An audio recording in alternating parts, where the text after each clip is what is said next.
et de la santé. Vous avez la parole, chers collègues.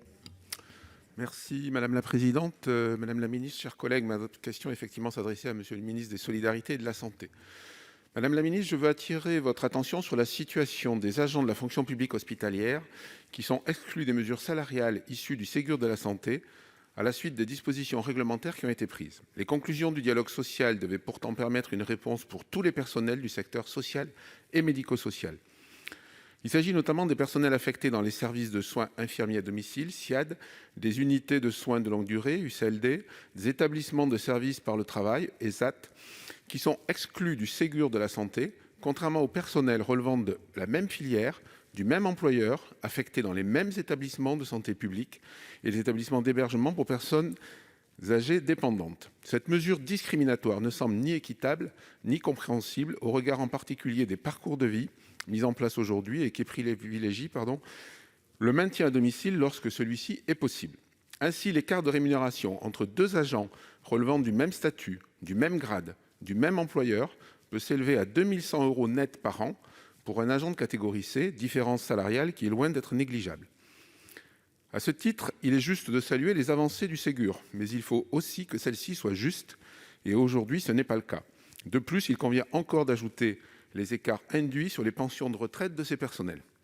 Afin de poursuivre le dialogue confiant amorcé au titre du Ségur de la santé, qui doit se prolonger sur les questions de formation de ces personnels, de reconnaissance et d'attractivité de leur profession, de la nécessaire transposition des mesures concernant le public à l'ensemble du domaine médico-social et particulièrement celui relevant du secteur associatif, il importe que cette question puisse trouver rapidement une issue favorable. Dans ce contexte de crise inédit, où les personnes fragiles et dépendantes sont particulièrement touchées, où tous les personnels affectés à leur prise en charge doivent être reconnus, je vous demande donc, Madame la Ministre, quand les dispositions salariales concernant ces agents seront effectivement mises en place et transposées au secteur privé. Je vous remercie. Merci. La parole est à Madame Marlène Schiappa, ministre déléguée chargée de la citoyenneté. Merci Madame la Présidente.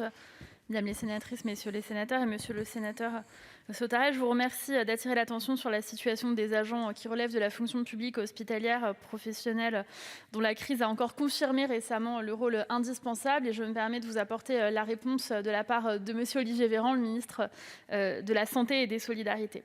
Le ministre souhaite aller dans votre sens pour acter le fait que ce secteur est confronté à d'importantes difficultés de recrutement et de fidélisation des professionnels depuis des années. Et à l'occasion des accords du Ségur de la santé de juillet dernier, le gouvernement, je le rappelle, a institué un complément de traitement indiciaire de 183 € net par mois pour les personnels des établissements de santé et des EHPAD, dans un contexte de crise sanitaire qui a accru, nous le savons tous, cette difficulté rencontrée dans l'exercice de leur mission.